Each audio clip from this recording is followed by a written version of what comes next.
नमस्कार, मेरा नाम है राजकीय वर्मा और आप देख रहे हैं रिपोर्टर्स। दोस्तों, कल्पना कीजिए, एक तरफ देश के बड़े बड़े शहरों में चमचमाते अपार्टमेंट्स खाली पड़े सड़कों पर धूल फांक रहे हैं, तो दूसरी तरफ लाखों करोड़ों की आबादी झुग्गी झोपड़ी में एक बूंद पानी के लिए तरस रही है। ये कोई फिल्मी डायलॉग नहीं, बल्कि भारत की हकीकत है, जहां रियल एस्टेट का बाजार एक तरफ अमीरों के लिए पैसे की मशीन बन गया है, वहीं गरीबों के लिए घर का सपना आज भी अधूरा है। आइए आज इस मुद्दे पर गहराई से बात करते हैं। सबसे पहले आंकड़ों की बात।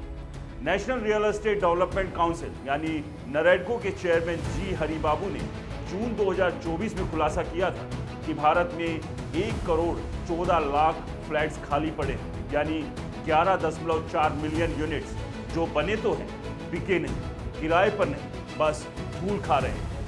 ये फ्लैट्स ज्यादातर बड़े शहरों जैसे मुंबई, दिल्ली, बेंगलुरु, गुरुग्राम में हैं, जहां स्पेकुलेटर्स मतलब अमीर सट्टेबाज इन्हें इन्वेस्टमेंट के तौर पर खरीद लेते हैं। वो सोचते हैं कि 1 करोड़ लगाओ, अगले साल 1.5 से 2 करोड़ कमा लेंगे, टैक्स भी मत दो। लेकिन सच्चाई ये है कि ये फ्लैट्स ना तो किसी परिवार की जिंदगी रोशन कर पा रहे हैं और ना ही अर्थव्यवस्था को कोई सपोर्ट दे पा रहे हैं। पुराने आंकड़ों में 2019 में 1 करोड़ 10 लाख वैकेंट हाउसेस का जिक्र था और 2015 में तो 1 करोड़ 20 लाख तक पहुंच चुके थे। ये संख्या घटने की बजाय लगातार बढ़ रही है। अब दूसरी तरफ वो कड़वी हकीकत जो दिल दहला देती है। दोस्तों, देश की कितनी आबादी आज भी पक्के घर के बिना है? यून हैबिटेट की 2021 की रिपोर्ट के मुताबिक 2020 में भारत की स्लम पॉपुलेशन 23 करोड़ 60 लाख थी, यानी लगभग 236 मिलियन लोग, जो शहरी आबादी का आधा हिस्सा है।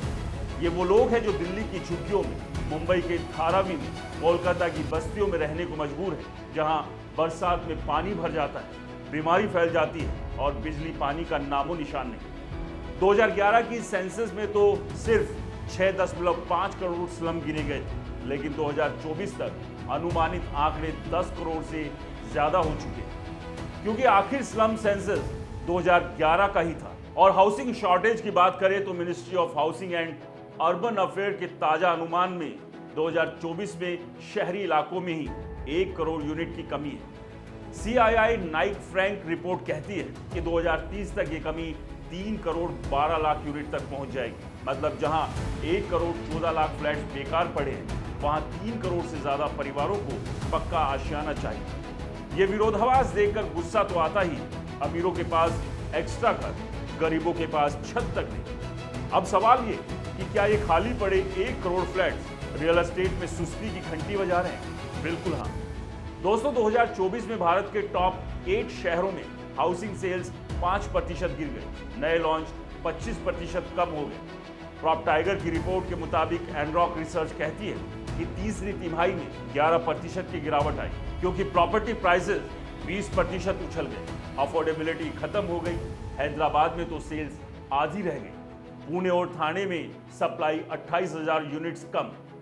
ये सुस्ती इसलिए क्योंकि स्पेकुलेशन ने बाजार को फिक्स कर दिया। बिल्डर्स महंगे फ्लैट्स बना रहे हैं, लेकिन मिडिल क्लास खरीद नहीं पा रहा। GST कटौती 12% से 5% हो गई, लेकिन इन्फ्लेशन, ग्लोबल टेंशन और हाई प्राइसेस ने ब्रेक लगा दिया। नतीजा, अनसॉल्व स्टॉक बढ़ रहा है, बिल्डर्स पर लोन का बोझ और इकोनॉमी में रुकावट। ये कोई बबल बस नहीं, बल्कि स्लो डाउन साफ दिख रहा है। जहां अमीरों का पैसा लॉक है, वहां गरीबों का हाउसिंग ड्रीम अटका है। दोस्तों, ये आंकड़े सिर्फ नंबर्स नहीं, लाखों जिंदगियों की कहानी है। सरकार को PMAY अर्बन जैसी स्कीम तेज करनी होगी, वैकेंट फ्लैट पर टैक्स लगाना होगा और अफोर्डेबल हाउसिंग को प्रायोरिटी देनी होगी, वरना ये पैराडॉक्स हमें और पीछे धकेलेंगे। दोस्तों, इस सब पर आप क्या कहते हैं? समय आ गया है बदलाव का?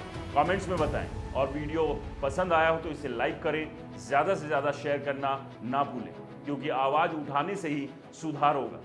और एक और रिक्वेस्ट, हमारे चैनल को फॉलो और सब्सक्राइब ज़रूर करें। नमस्कार।